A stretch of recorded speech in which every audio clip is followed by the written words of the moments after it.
자, 오늘도 계속해서 그 LDA 방법을 좀 더 공부해 보도록 하겠습니다. 오늘 이제 마무리를 지을 때가 거의 됐는데요.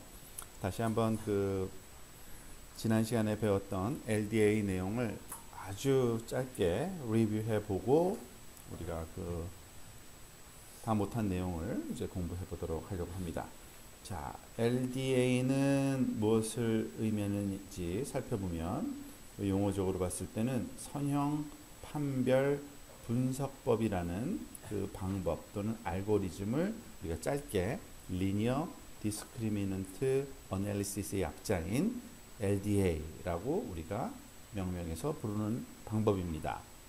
이 LDA라고 하는 거는요, 그 주성분 분석법 PCA와 함께 대표적인 데이터 축소 방법인데요. 주성분 분석법이 데이터 최적 표현이 목적이라면 LDA는 최적 분류의 목적으로 데이터를 축소한다고 우리가 이해하면 되겠습니다. 또한 LDA 방법을 이해하기 위해서는 우리가 클래스 간 분산이라는 개념과 클래스 내 분산이라는 개념을 이해를 해야 되고요. 이 두 개의 그림이 아주 쉽게 클래스 간 분산과 클래스 내 분산을 설명해 주고 있습니다. 클래스 내 분산이라고 하는 것은 within class scatter라고도 부르면서 각각의 클래스의 퍼진 정도 또는 분산의 크기를 얘기한다고 이해하시면 되고요. 클래스 간의 분산은 between class scatter라고 명명되면서 클래스와 클래스가 어느 정도 떨어져 있는지, 즉 클래스들의 중심들의 퍼진 정도로 우리가 이해하면 쉽게 그 개념을 이해가 된다고 볼 수 있고요. LDA라는 방법은 바로 이 클래스 간 분산과 클래스 내 분산의 이 비율, 레이시오를 크게 만들면 판별이 용이한 분포라는 것을 알고, 가능하면 클래스 간 분산과 클래스 내 분산의 비율을 크게 만들어주는 우리가 변환 행렬을 구하는 게 목적이라고 할 수 있습니다. 그러한 변환 행렬을 우리가 구하는 목적을 달성하기 위해서 우리가 유도한 수식이 소위 목적 함수를 보면은 J of W, 즉 변환 행렬의 그 함수가 어떠한 식으로 우리가 최대화시키고자 하는 목적 함수의 모양을 이렇게 간략화시킬 수 있는데요. 이거는 그 분자 부분이 그 클래스 간 분산에 해당되고요. 그리고 분모가 클래스 내 그 분산에 해당되는 요 비율로 주어지는 함수를 최대화시키고자 하고, 이 tilde라고 표현된 모든 기호에 이것은 변환 이후에 그러한 대상 평균과 클래스 내 분산들이기 때문에 이것을 우리가 그 변환 행렬의, 즉 W가 바로 변환 행렬이기 때문에 변환 행렬의 함수로 우리가 다시 고쳐서 우리가 정리할 필요가 있었습니다. 그래서 정리된 내용이 바로 이와 같은 수식, 즉 J of W라는 이 목적 함수는 W, 즉 변환 행렬을 양쪽에 곱한 변환하기 전에 within class scatter 분의, 그리고 between class scatter 역시 또 변환 행렬을 왼쪽과 오른쪽에 곱한 이러한 수식으로 간략화될 수 있고요. 이와 같은 목적 함수를 우리가 최대화시키는데 그 사용할 수 있는 W, 변환 행렬은 과연 무엇일까라는 그러한 의문을 풀어본 결과 W를 어떻게 구할 때 이 목적 함수가 최대화 함수가 되는지를 알아냈더니 바로 이와 같은 교육감 문제를 풀어서 우리가 해결할 수 있다는 사실을 알았습니다. 긴 유도 과정을 좀 거치긴 했지만, 즉 within class scatter의 역행렬 곱하기 between class scatter 곱하기 변환 행렬은 상수 곱하기 스칼라 값 곱하기 변환 행렬과 같다 그래서, 즉 결국에는 이 내용은 고육감 문제, 즉 A 매트릭스 곱하기 벡터는 숫자 곱하기 벡터라는 요 원리를 사용하는 고유값 고유 벡터 문제와 똑같기 때문에 within 클래스 스캐터러의 역행렬과 between 클래스 스캐터러의 곱셈을 우리가 구한 후에 그 행렬에 대한 고유 값과 고유 벡터를 구했을 때 그 고유 벡터가 우리가 원하는 그 변환 행렬이 된다는 사실을 우리가 이 유도 과정에서 알 수 있었고요. 똑같은 결과를 좀 더 간단한 수식으로도 풀 수 있는데 이와 같이 우리가 구하고자 하는 변환 행렬 W는 알고 보면 그 within 클래스 스캐터의 역행렬 곱하기 그 두 개의 클래스의 평균 값의 평균 벡터의 차이만으로도 쉽게 구할 수 있다라는 것을 알 수 있었습니다.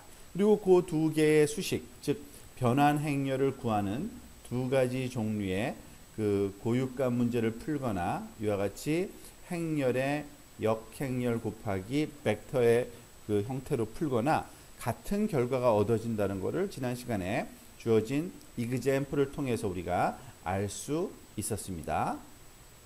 자, 이번에는 그 두 클래스 문제뿐만 아니라 이거를 그러면은 C 클래스 문제로 확장되었을 때는 어떻게 돼야 되느냐라는 내용을 한번 살펴보려고 합니다.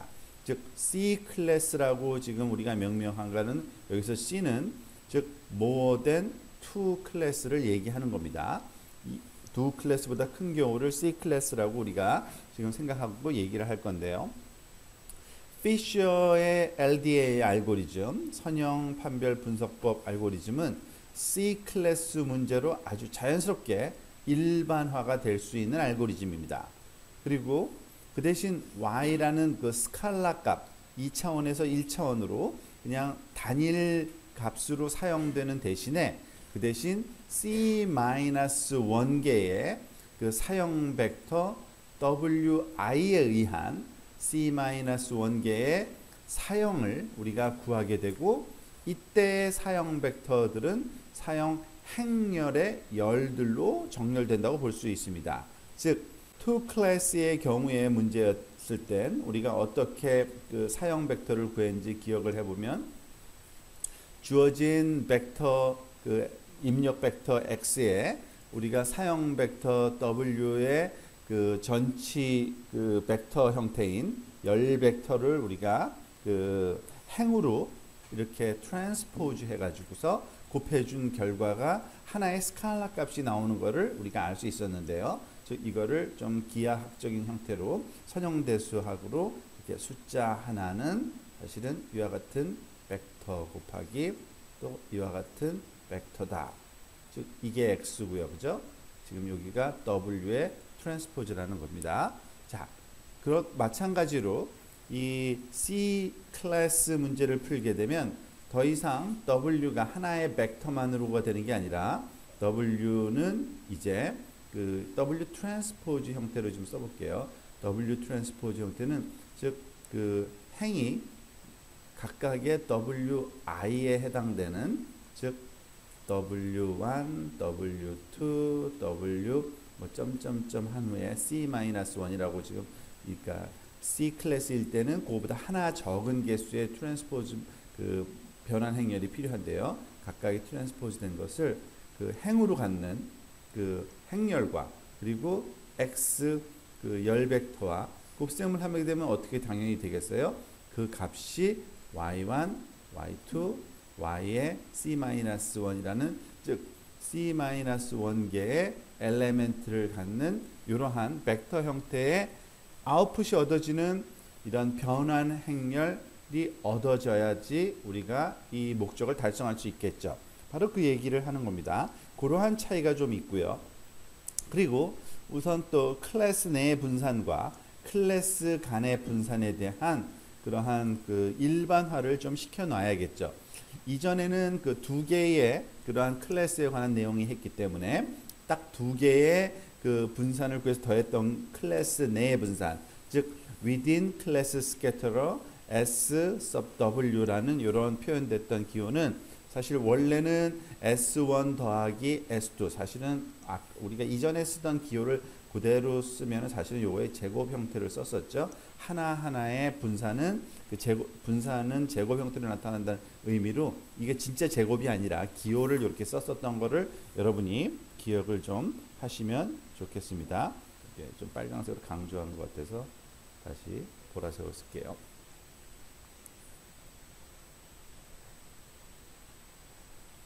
자, 그래서 그 하나하나씩 더하던 거를 이제는 1부터 C개까지 다 더하는, 즉 다시 말해서 우리가 요 내용을 좀 풀어서 쓰면, 그죠? S1 1번 클래스의 스캐터 더하기 S2의 스캐터 더하기 해서 모든 소위 그룹의 분산 SC번째 클래스의 스캐터까지 다 더해준 결과가 클래스 내 분산으로 이제 일반화된 C 클래스의 경우로 확장해서 생각할 수 있고요. 이때 각각 하나하나에 해당되는 이것도 사실은 또 여기 제곱이 우리 쓰던 컨벤션을 그대로 따르려면 이렇게 써야 됩니다. 사실은, 그죠? SI의 I번째 클래스의 분산에 해당되는 요 위딘 클래스 스캐터로는 각각 우리가 알고 있는 분산 공식인데 앞에 샘플 개수로 나눠주는 것만 빠진 거라 그랬죠. 그래서 x-μi, x-μi 트랜스포즈를 곱한 건데, 여기서 μi는 i번째 클래스에 속한 샘플들의 평균 값입니다. 우리가 잘 알고 있는 분산 공식을 우리가 잘 기억해서 이해하시면 요 평균은 해당 클래스의 평균 값이고요. 자, 굉장히 쉽게 클래스 내의 분산, within 클래스 스캐터는 이해가 될 겁니다. 그죠? 그럼 클래스 간의 분산은 어떤 식으로 이해되느냐? 이거는 조금 우리가 좀 생각을 해 보아야 됩니다. 왜냐하면은 우리가 이전에 클래스 간의 분산을 얘기할 땐 두 개 클래스, 예를 들어서 지금 이 왼쪽에 그림이 있는데요. 빨간색 그룹과 파란색 그룹과 초록색 그룹이 있죠. 만약에 빨간색 그룹과 파란색 그룹 요 두 개의 클래스만 가지고서 얘기하던 이전의 문제의 경우에는 어떻게 됐습니까? 이 빨간색의 평균값과 파란색의 평균값의 요 차이만을 가지고서 우리가 소위 클래스 간의 분산이라는 거를 정의했던 거를 기억을 할 겁니다. 이제는 근데 세 개의 그룹이 됐으니까, 그러니까 세 개 이상의 그룹이죠. 그러면은 관계가 좀 다르게 정립이 돼야 되겠죠. 그래서 나타난 게 이제 총평균이라는 개념입니다. 전체 평균, 즉 모든 클래스마다 평균값이 있을 테고요. 그죠? 그 평균값의 평균에 해당되는 전체 평균 뮤가 어떤 아래 첨자도 없는 뮤라는 전체 평균값에 대한 나머지 평균들의 그런 분산을 계산하는 게 클래스 간 분산의 그런 공식이 이제 된다고 볼 수 있고요. C 클래스의 경우에는, 그래서 C 클래스의 분산의 정의는 이렇습니다. 클래스 간 between 클래스 스캐터의 정의는 각각의 평균값 mu sub i와 전체 평균 mu와의 차이를 그것과 트랜스포즈와 곱하고요. 조금 다른 점은 해당 클래스마다 샘플의 개수가 다를 수 있으니까 그걸 강조해 주기 위해서 그것의 개수만큼을 또 곱해 준 다음에 이것을 모든 클래스에 대해서 다 더해 준 결과를 클래스 간 분산으로 정의합니다. 물론 이때 전체 평균은요, 각각의 평균값을 다 평균 낸 것도 해당되고, 그냥 전체 데이터 x를 모든 x에 대해서 다 더하고 개수로 나누어 준 평균값이라고 생각해도 되는 겁니다. 자, 이런 두 개의 정의를 알면 이제 다시 한번 소위 우리 목적 함수를 다시 한번 정리해서 써볼 필요가 있겠죠. 자, 한번 살펴볼까요? 즉 다시 한번 정리해 보면 이렇습니다. 우리가 사용된 프로젝션 된 다음에 표본들의 평균 벡터하고 스캐터 행렬이 이와 같이 주어진다고 보십시다. 즉 mu sub i의 tilde라는 거는 i번째 클래스가 프로젝트 된 다음에 평균값이고요. 그죠? 그리고 이 tilde는 다 프로젝션이 일어난 다음 얘기고요. within 클래스 스캐터 그리고 between 클래스 스캐터를 각각 상징을 합니다. 그것에 대한 공식을 구하는 방법을 한번 여기 정리를 해 놓은 것 뿐인데요. 우리가 잘 알고 있는 앞에서의 그 정의를 그대로 다 한번 그 정리해 봤다고 보시면 됩니다. 즉 우리가 알다시피 y는 프로젝션 된 다음에 데이터잖아요. x가 y로 변환된 다음에 그 y 값을 다 그 더해서 우리가 그 개수로 나누어 준 평균 각각의 그룹마다 그거를 mu sub i tilde라고 놓은 거고요. 그 mu sub i tilde를 평균을 낸 게 mu tilde죠. 이거는 전체 평균입니다. 즉 이거는 total mean이라고 우리가 생각을 하면 되겠죠. total mean이라고 생각하고요. 자, 그 다음에 SW 그 tilde는 우리가 앞에서 그 정리해 본 것처럼 within class scatterer로 결국에는 그 각각의 그 그룹이 갖고 있는 그 분산 값들을 공분산 행렬이라고 그랬죠. 공분산 행렬을 다 구해서 클래스마다 구한 후에 그걸 다 더해준 그게 within class scatter고요. 그리고 이 within class scatter의 그 프로젝션 된 다음에 이 분산의 형태는 알고 보면 앞에서 다 우리가 정리했던 것처럼 그 변환되기 전에 그 within class scatterer 앞과 뒤에 이렇게 변환 행렬을 곱한 것과 마찬가지고 이제는 그 대신 변환 벡터가 아니라 변환 행렬 즉 W가 이제 대문자로 쓰여지고 있는 것을 좀 유의 있게 보시면 즉 요거를 좀 매트릭스 형태로 쓰면은 이와 같이 큰 매트릭스 하나, 두 번째 똑같은 매트릭스 하나, 세 번째 매트릭스 하나 이렇게 해서 얘가 SW고요. 얘가 W고 얘는 W 트랜스포즈 이런 형태로 우리가 주어진다고 보시면 됩니다. 이제 행렬식으로 주어지는 거죠. 그리고 그 between scatterer 역시 앞에서와 마찬가지 정의된 대로 전체 토탈 민과 각각의 그 클래스가 갖고 있는 변환된 다음에 평균값의 그 차이를 공분산 행렬 형태로 우리가 이렇게 작성하는데 사실 여기서 옮겨오면서 여기 모르고 missing 하나가 빠졌는데 앞에서 다시 앞 페이지 보면 알겠지만 그 각각의 그룹이 클래스 갖고 있는 샘플의 개수를 곱해서 더해주는 그러한 그 수식으로 우리가 between class scatter를 활용하고 있습니다. 역시 between class scatter도 그 변환되기 전에 between class scatterer 앞과 뒤에 변환 행렬을 곱한 결과가 그 변환된 후에 데이터들에 대한 그 클래스 간 분산이라고 우리가 얘기를 했었죠. 자, 그래서 요 두 개의 SW tilde와 SB tilde를 우리가 대입을 하게 되면 즉 목적 함수가 이런 형태가 됩니다. 그러니까 within class scatterer 분의 between class scatter의 그 소위 그 행렬식 그 determinant의 비율을 우리가 그 최대화시키고 싶은 그 목적 함수라고 얘기를 했었는데요. 방금 전에 구한 위에 사용되기 전에 between scatter와 within class scatterer 형태로 역시 그 변환 행렬을 앞과 뒤에 곱한 형태로 우리가 치환하고 나면 바로 요 수식이 우리가 그 최대화시키고 싶은 그러한 그 목적 함수가 되고요. 이 목적 함수가 최대화될 수 있도록 이 W 즉 그 변환 행렬 이번에는 구하는 그 방법을 우리가 한번 생각해 보겠는데 앞에서와 다른 것이 하나도 없습니다. 즉 각각의 W 행렬에 대해서 이 각각의 그 하나하나가 결국에는 그 특정한 컴포넌트에 해당되기 때문에 우리가 이것을 전체적인 행렬식으로 구한다기보다는 그 W 하나하나를 따로따로 대입해서 그 고유값 문제를 풀어 우리가 그 해결하는 그 방법을 생각할 수 있고요.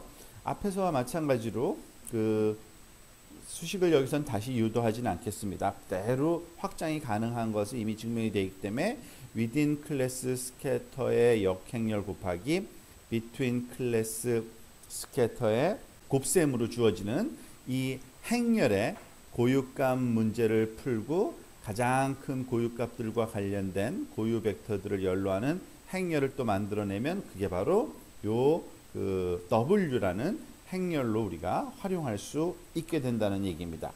즉 우리가 생각해야 되는 거는 이 SW와 SB만 다른 방식으로 구하고 나면 문제 푸는 방법은 똑같다는 얘기죠. 역시 행렬이기 때문에.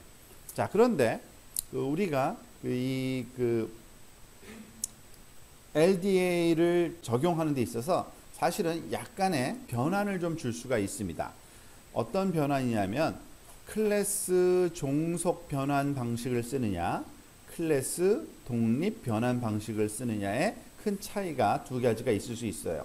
예를 들면 이 내용을 설명을 우리가 살펴보기에 앞서서 이 아래쪽에 있는 이 그림을 먼저 한번 살펴보았으면 좋겠습니다. 그러면은 더 이해하기가 쉽거든요.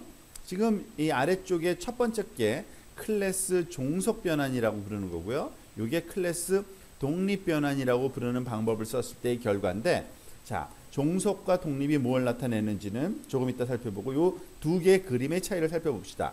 지금 보면 두 개의 그룹으로 클래스로 구성된 데이터가 있어요.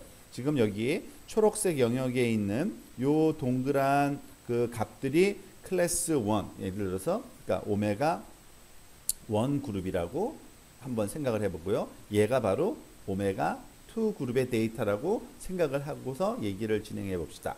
즉 오메가 1과 오메가 2 그룹이 이렇게 분포하고 있는데, 이 친구들을 1차원 영역으로 프로젝션 시킨 결과가 바로 여기 보면 이 소위 진홍색, 약간의 핑크빛 또는 요 라인 프로젝션 시킨 거고요. 이건 검은색에 가까운 점으로 프로젝션 시킨 다음, 즉 1차원 데이터로 프로젝션 시켰는데, 가만히 살펴보면 이 친구들이 프로젝션 된 라인이 사실 같은 선상이 아닙니다. 즉 이 친구는 여기에 프로젝션이 됐고요. 지금 보다시피 오메가 2는 좀 더 다른, 약간 기울기가 다른 라인으로 프로젝션 됐죠. 즉 프로젝트 된 방향이 두 개가 똑같지가 않은 거예요. 즉 그것은 클래스 종속 변환의 결과인데, 클래스 독립 변환을 다시 볼까요? 우리가 앞에서 살펴봤던 모든 내용들은 사실은 클래스 독립 변환 방식의 LDA를 우리가 사용해서 살펴봤다고 보시면 됩니다. 이 얘기는 뭐냐면 두 개의 클래스 역시 똑같이 이 친구를 또 오메가 1이라고 그러고 오메가 2라고 했을 때, 이 오메가 1 그룹과 오메가 2 그룹이 프로젝션 되는 방향, 즉 이 방향이 지금 이 그림에서는 동일한 방향의 프로젝션 사용된 걸 알 수 있죠. 자, 그런데 클래스 종속 변환이라는 거는 그럼 어떤 차이가 있는 거냐면 데이터를 프로젝션 시킬 때 클래스마다 약간씩의 그런 변형을 줄 수 있다라는 것을 우리가 얘기해 주는데, 그럼 왜 이걸 했고 이게 어떠한 방향인가를 좀 알 필요가 있겠죠. 그 내용이 바로 위에 좀 설명이 되어 있는데, 보면 이렇습니다. 즉 그러니까 클래스 종속 변환, 지금 왼쪽 거 약간의 두 개의 프로젝션된 클래스마다 프로젝션된 방향이 약간의 차이를 나타내는 변환을 얘기를 하는 건데요. 이거는요, 클래스 간 분산과 각각의 클래스 내 각각의, 이게 조금 중요한 차이입니다. 각각의 클래스 내 분산의 비율을 최대화하는 방법. 우리가 알다시피 LDA의 가장 기본적인 원리의 출발점은 우리가 알다시피 클래스 간의 분산 나누기 클래스 내의 분산, 요 비율을 최대화시키는 건데, 이 클래스 내의 분산을 우리가 정의할 때 사실은 summation S1 더하기 S2 이런 식으로 두 개의 분산의 합으로 정의를 했었습니다. 그런데 클래스 종속 변환이라고 하는 것은 이 SW를 두 개의 합으로 할 게 아니라 그것을 각각 따로따로 하자는 겁니다. SB와 SW의 I번째, 즉 1번 클래스에는 1번 분산, 2번 클래스에는, 즉 각각의 클래스 내의 분산을 다 따로따로 써서 그 비율을 최대화하는 그런 방법으로 소위 LDA를 적용하는 것입니다. 이 목적은 뭐냐면요, 적절한 클래스 분류 능력을 가지도록 클래스 간 분산과 클래스 내 분산의 비율을 최대화하는 변환법인데, 다른 점은 해당 클래스의 변환 행렬을 클래스마다 따로따로 지정해야 되는 그런 차이가 있고요. 두 클래스 분류에서는 두 개의 변환 행렬만 사용하면 되겠죠. 즉 우리가 고유값 문제를 풀 때 고유값 문제를 풀어야 될 그 행렬식이 이와 같이 구해진다고 보시면 됩니다. 역시 SW 인버스 곱하기 SB인 건 사실이지만 이 그 SW가 그냥 전체 SW가 아니라 SW의 i번째 그룹의 SW만을 사용한다고 보시면 되죠. 클래스 독립은 뭐냐면 우리가 이전에 배웠던 기본적인 알고리즘 자체가 사실은 클래스 독립 변환의 방식의 LDA를 배운 거예요. 즉 얘는 클래스 간 분산과 클래스 전체 클래스 내 분산, 즉 앞에서 우리가 리뷰할 때 써놨던 SB 나누기 SW, 이때 SW는 전체의 SW죠. within class scatter죠. 그거의 비율을 최대화하는 방법. 이 친구는 하나의 변환 행렬만 구해지는 그러한 그 결과였던 걸 기억을 하실 겁니다. 즉 클래스하고 상관없이 똑같은 변환을 사용해서 우리가 그 프로젝션을 하고요. 풀어야 될 고유값 문제의 대상이 되는 그 행렬은 앞에서 배웠던 그 수식 그대로입니다. SW 인버스 곱하기 SB라는 요 행렬식을 고유값 문제로 풀어서 그때 얻어지는 그 W를 우리가 사용을 그러니까 변환 행렬을 하는 거고요. 요 위에서는 W1과 W2가 두 개가 구해지겠죠. 즉 얘는 1번 얘는 그러니까 이 W1은 오메가 1을 우리가 그 변환할 때 쓰는 그 방향일 테고요. 요 W2라는 방향은 오메가 2를 우리가 그 변환할 때 쓰는 그 방향이라고 얘기할 수 있습니다. 그리고 요것을 요약해서 다시 쓰면 SB 나누기 SW2를 최적화시켜서 우리가 이걸 최대화시키는 방향이고요. 얘는 SB 나누기 그 SW1을 최적화시키는 이것을 최대화시키는 방향이 W1이라고 생각하시면 되겠죠. 그리고 요 오른쪽에 있는 거는 기존에 배웠던 그냥 전체 SB 나누기 전체 SW라는 이 비율을 최대화시키는 틸드를 다시 써줘야죠. 그죠? 그 변환된 후의 얘기니까요. 틸드가 여기 물결력이 있어야 되는 건 사실입니다. 자, 그렇게 이해를 하시면 되고 이것은 알고리즘적으로 어떻게 구성되는지를 한번 체계적으로 깔끔하게 한번 알고리즘을 이제 정리를 해보도록 할 겁니다.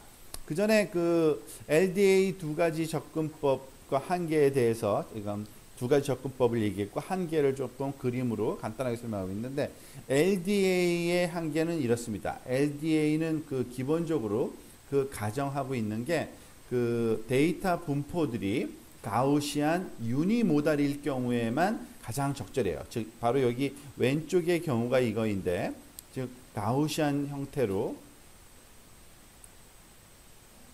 가우시안 디스트리뷰션 형태를 가져야 되고요.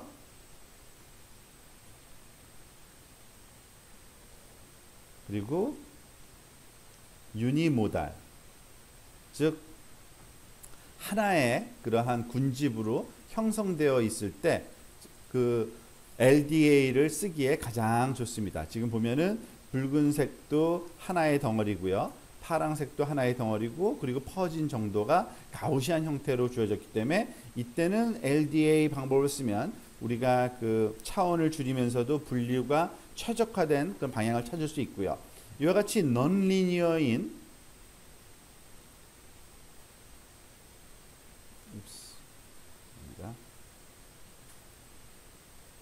즉 이와 같이 비선형적인 우리가 그 데이터 분포를 디스트리뷰션을 갖는 그 자료에 대해서는 그 적절하지 못하고요. 이거는 멀티모달 자료죠. 멀티모달. 그러니까 덩어리진 게 하나가 아니라 여러 개의 군집 형태로 하나의 클래스가 이렇게 그 분포하는 경우에는 그 데이터를 우리가 프로젝션 시킨 후에 그 분류가 잘 되는 방향을 찾기가 굉장히 어렵습니다. 그게 LDA의 한계라고 우리가 생각하고 그 적용할 때 조심해서 적용해야 될 겁니다. 자, 그러면 이제 LDA 알고리즘을 한번 깔끔하게 마지막으로 정리를 한번 해봅시다. 즉 선형 판별 분석법, Linear Discriminant Analysis, 즉 이게 바로 LDA의 그 한국식 표현 그 용어죠. 자, 일단은 클래스 종속에 의한, 이번에는 종속이 최근에 지금 다시 한번 설명한 그 새로운 개념입니다. 클래스마다 다른 변환을 얻는 것을 클래스 종속이라고 그러는데, 그 변환 행렬을 구성하고 그것에 따라서 어떻게 분류를 할 수 있는지를 알고리즘적으로 한번 살펴보도록 하겠습니다. 일단 SB라는 것과 SW라는 것을 구해야 됩니다. 우리가 알다시피 클래스 간 분산을 between class scatter라고 불러서 S sub B라고 얘기를 했죠. S sub B를 구하는 공식은 여기 지금 밑에 나와 있는 것처럼 아주 간단합니다. 일단은 모든 그 각각의 그룹마다 오메가 I 그룹에 속한 그 데이터들을 다 더해서 그 개수로 나누어지는 i번째 클래스의 평균값을 구해야 되고요. 그리고 또 전체 평균값도 구해야 됩니다. 전체 평균값은 그냥 모든 데이터를 다 더해서 모든 데이터 샘플로 개수로 나누어주면 되겠죠. 이런 mu sub i와 i번째 클래스의 평균과 mu, 즉 전체 평균값의 차이를 우리가, 이건 벡터이기 때문에요. 그 피처 벡터들이 그 멀티베리에이트 데이터이기 때문에 벡터 형태로 표현되는 건 다 기억하시죠? 이 벡터를 하나는 열로, 그리고 또 하나는 이와 같이 행으로 놓고서 곱해주면 그 소위 평균 값들이 퍼져 있는 정도를 나타내는 일종의 공분산 행렬 모양이죠. 이와 같은 그 클래스 간 분산이 얻어지고요. 각각의 클래스마다 이것이 다른 값이 얻어질 텐데, 그것을 해당 그 클래스에 속한 샘플의 개수 n sub i를 곱해서 다 더해 준 게 바로 S sub B, 즉 between class scatter가 얻어지는 겁니다. 그 다음에는 이제 within class scatter를 구해야 되는데, 즉 클래스 내 분산이라고 불렀죠. 그래서 W는 within class의 앞자를 딴 거고요. 자, 보다시피 모든 클래스마다 다른 그 분산을 가질 수가 있습니다. 즉 데이터들을 그 데이터가 속한 그룹 오메가 i 번째의 평균값 mu i와의 차이를 우리가 열로 하고 그리고 행으로 해서 곱해주면 우리가 알다시피 그 공분산 행렬 구하는 공식과 동일한 공식이죠. 즉 그러면 각각의 클래스, 즉 우리가 클래스 종속 알고리즘을 지금 하고 있다는 걸 잘 기억하시면 됩니다. 클래스 종속일 때는 각각의 클래스 내 분산을 구해야 되고, 즉 S sub W I 형태로, 이렇게 I라는 서브스크립트가 붙는 형태로 구해야겠죠. 만약에 클래스 독립 형태로 하고 싶다. 이게 가장 스탠다드한 제일 처음에 설명할 때 배운 내용인데, 그때는 오히려 또 별로 그렇게 큰 문제가 없습니다. 각각 구한 S sub WI를 모두 더한 게 전체 SW니까 SW sub I가 아니라 SW 형태로 그걸 다 더한 거를 우리가 클래스 내 분산으로 사용하게 되는 겁니다.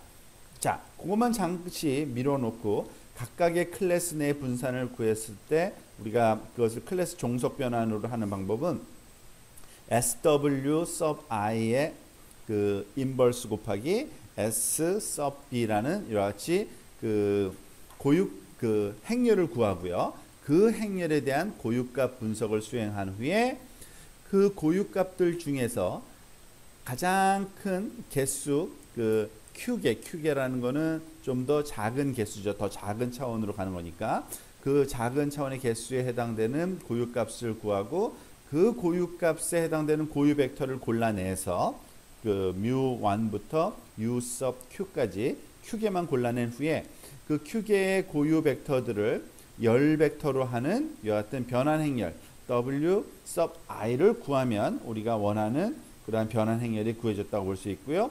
훈련 자료들을 변환하는 방법은 그 데이터를 이 W sub i라는 변환 행렬의 전체 행렬, 즉 그 행과 열을 변환시켜서 트랜스포즈해서 곱해주면 그때 나오는 결과가 우리가 소위 그 차원은 Q 차원으로 줄였으면서 그 차원에서의 분류가 아주 용이한 그러한 프로젝션된 데이터를 y라는 형태의 결과로 얻게 됩니다.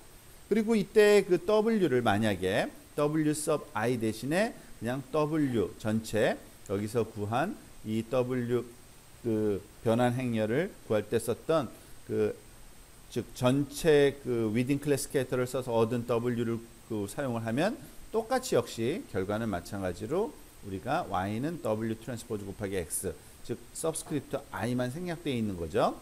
이거는 클래스마다 다른 걸 구한 거고 이건 전체 클래스에 다 적용되도록 구한 두 개의 그러니까 하나를 구했을 때와 여러 개를 구했을 때의 그 차이가 클래스 종속과 클래스 독립의 차이라는 그 차이를 잘 기억하시면 됩니다. 자, 예제를 그러니까 실제 적용된 결과를 한번 볼까요? 어느 정도 강력한지가 여기서 정확하게 나타나는데 지금 이 example은 냄새 감지 문제에서의 우리가 앞에서 배웠던 PCA 방법을 적용했을 경우와 LDA의 방법을 적용했을 경우를 한번 실험을 해보는 겁니다. 사실 PCA는 이 방법에 적당하지는 않은데도 그 차이점을 명확히 보여주기 위해서 한번 두 개를 다 적용해 본 건데요. 오른쪽에 있는 그림이 그래프가 바로 데이터예요. 어떤 데이터인지를 좀 알아야 되는데 지금 이거는 5가지의 커피 빈을 화학가스 감지기로 실험한 결과입니다. 그런데 이 화학가스 감지기는 어떠한 데이터를 얻냐면 한 60가지 종류의 화학가스를 분석해내요. 그게 바로 수직축에 지금 센서 리스폰스라는 것이 그러니까 감지된 화학가스의 종류를 60가지를 지금 디스플레이 해 놓은 거고요. 수평축은 뭐냐면 실험을 몇 번 했냐면 각각의 커피 빈마다 45번 했어요. 커피 빈은 5가지 썼는데요. 무슨 술라웨시라는 커피 빈, 케냐 아라비안, 그리고 수마트라, 콜롬비아 뭐 여기저기서 들어본 적 있는 그런 거죠. 그것에 45개, 즉 여기가 45인데 45개 여기서부터 여기까지가 사이 술라웨시라는 종류의 커피빈이고요. 그리고 여기서부터 여기까지가 케냐 커피빈이고요.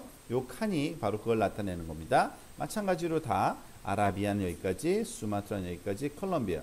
그리고 각각의 횟수마다 요번 실험할 때마다 60개의 데이터가 여기 쭉 나와 있는 거예요. 그런데 너무 많은 데이터니까 우리가 이런 그래프 형태로 쭉 디스플레이는 해봤지만 어떤 차이가 있는지 명확하게 그 차이를 보기가 시각적으로 우리가 분석해내기가 굉장히 어렵습니다. 그래서 LDA와 PCA를 한번 써본 거예요. 왼쪽에 있는 그림은 PCA 방법으로 지금 데이터의 차수가 얼마니까 데이터가 1번부터 5라고 되어 있는 요 숫자는 서로 다른 커피의 종류고요. 색깔도 똑같이 같은 커피의 종류들끼리 같은 색으로 써 있습니다. 색깔과 숫자로 구분하고 있고요. 즉 클래스마다 몇 개의 샘플들이 있겠어요? 당연히 45개의 샘플들이 있는 거죠. 지금 오른쪽의 결과는 LDA 결과인데 즉 예를 들어서 초록색 샘플이 45개, 빨간색이 45개, 보라색, 파랑색, 노란색이 각각 45개씩 샘플이 있고요. 근데 원래 데이터 45개의 샘플 데이터들은 몇 차원 데이터냐면 우리가 앞에서 봤듯이 60차원 데이터입니다. 그러니까 디멘전이 60차원이었던 거를 지금 3차원으로 바꾸어서 한번 보고 있는 겁니다. 그러니까 3차원 데이터로 우리가 차원을 줄인 결과를 지금 보여주고 있는데 PCA 같은 경우에는 분산의 퍼진 정도가 최대한도로 유지되도록 우리가 트랜스폼을 하는 거기 때문에 지금 보면은 여기 보세요. 그러니까 1번 축은 마이너스 260부터 200까지니까 얼충 한 여기서 더 따지면 한 80 정도, 그죠? 80 정도의 퍼진 정도를 갖고요. 2번 축은 70부터 100인데 5씩 더하면 한 요건 40 정도 되겠네요. 그죠? 한 40이라는 숫자 정도. 그리고 엑시스 3는 10부터 35니까 한 25라는 그 정도 숫자의 레인지로 퍼져서 나타나는 걸 알 수 있고요. LDA 같은 경우에는 그 퍼진 정도는 굉장히 작습니다. 그죠? 지금 보다시피 여기서 마이너스 1.96부터 마이너스 1.88이니까 얼마인가요? 96에서 88을 빼면 한 0.08 정도뿐이 안 되네요. 그죠? 0.08 정도 퍼져 있고요. 이거는 그 0.3에서 0.4, 한 0.1 정도뿐이 안 퍼져 있고요. 이 엑시스 3 같은 경우에는 7.32부터 7.34이니까 이것도 한 0.1 정도, 즉 그 1보다도 작은 10의 마이너스 1승 정도의 그러한 레인지로 다 퍼져 있고, 하지만 뭐가 달라요? 그 그룹들이 각각 그 떨어져 있죠. 이와 같이 1번 그룹은 여기에 분포하고 2번 그룹은 여기에 분포하도록 지금 돼 있고, 3번 그룹 여기, 4번 그룹 여기, 5번 그룹 여기. 즉 그 이와 같이 그 데이터들이 각각의 서로 다른 클래스가 3차원 공간에서 서로 다른 위치에 분포하도록 우리가 프로젝션을 할 수 있게 되고, 그 방향을 찾는데 무슨 방법을 썼다고요? LDA 방법을 쓰면 이런 결과를 얻을 수 있는 거죠. 그러면은 이제 새로운 커피 냄새를 맡았을 때 그 화학 감지기로 우리가 어디에 어느 부분에 가까운가를 봐서 자동적으로 얘가 어느 그 원산지가 콜롬비아인지 수마트라인지 아라비안인지 등등을 쉽게 구분해낼 수 있겠죠. 그러한 기본적인 그러한 도메인을 우리가 찾아낼 때 이와 같은 LDA라는 방법을 씁니다. 즉 클래스 판별에는 LDA가 훨씬 뛰어나다는 것을 명확히 보여주는 좋은 예입니다. 그렇다고 PCA가 쓸모없다는 건 아니에요. PCA는 나름대로 다른 그러한 목적으로 사용될 수 있습니다. 자, 마지막으로 우리가 그 배운 LDA 방법을 한번 실험을 좀 해보겠는데요. 맨랩을 가지고서 클래스 독립 LDA와 클래스 종속 LDA를 각각 한번 같이 따로 함께 시험해 보도록 하겠습니다. 우리 그 클래스 홈페이지에 가시면 우리가 그 다운 받아서 실험할 수 있는 그런 샘플 그런 코드와 자료가 있는데요. 다들 우리 클래스 홈페이지로 이동하시기 바랍니다. 우리 클래스 홈페이지에 가보면요, 그 지금 우리가 하고 있는 요 부분이 13주의 그 챕터 12가 바로 G 파일로 정리된 이그젬플인데요. 이 챕터 12를 다운받은 후에 압축을 풀어서 그 결과를 한번 살펴보도록 하겠습니다. 자, 맨랩을 일단 구동시키셔야겠죠. 자, 맨랩이 구동됐죠. 이 위치는 이거를 더블 클릭하는 게 차라리 빨리 찾아가기 좋겠네요.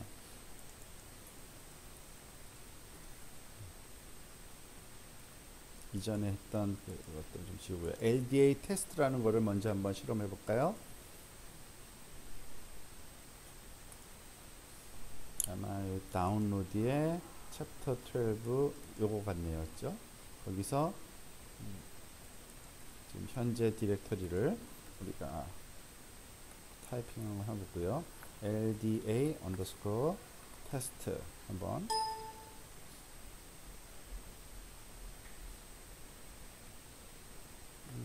이게 좀 이상하네요. 실습1을 한번 먼저 해볼까요? 다시 LDA 실습1이 그 dependent 종속 클래스 종속 이그젬플입니다. dep.m 디멘전을 한 3차원으로 한번 줄여볼까요? 이게 뭔가가 에러가 자꾸 뜨는데, 자, 사실 그 원래 데이터는 한 그 20차원 정도의 데이터인데, 그거를 우리가 그 3차원으로 클래스 종속 변환을 한 후에 우리가 그 보면은 이와 같이 3차원 공간상에서 붉은색 데이터와 파란색 데이터와 초록색 데이터가 3차원 공간상에서 아주 명확하게 그 영역이 구분되도록 프로젝션 된 결과를 확인할 수 있습니다. 우리가 후즈를 한번 쳐보면 지금 보면 여기에 사용된 데이터들의 원래 데이터가 여기 아마 클래스 1, 12차원 데이터네요. 12차원 클래스 1, 클래스 2, 클래스 3가 각각 12차원 데이터인데 그걸 3차원으로 바꿔서 한번 살펴본 거고요.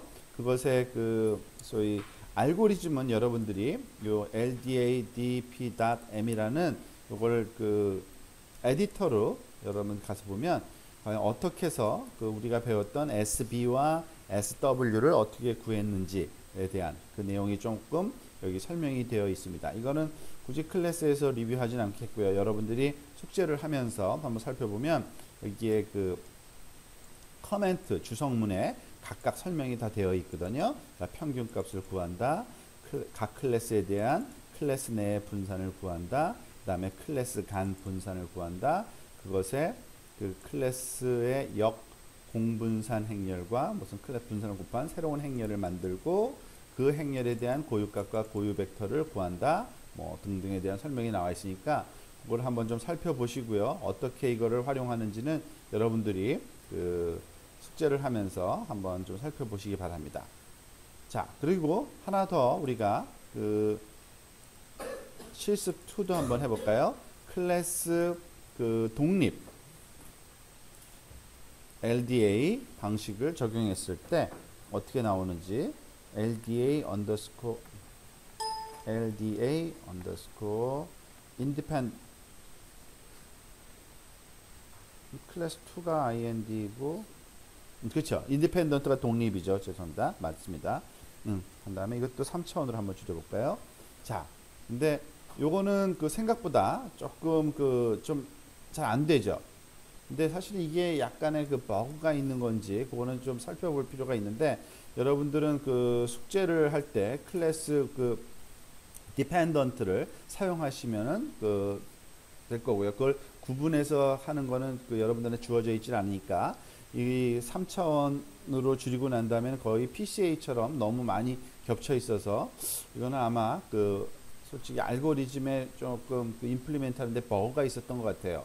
근데 이거를 좀 그 디버깅을 좀 해봤었는데 별로 그렇게 그 효과는 없었어요. 사실은 요 정도까지 뿐이 얻어지지는 않더라고요.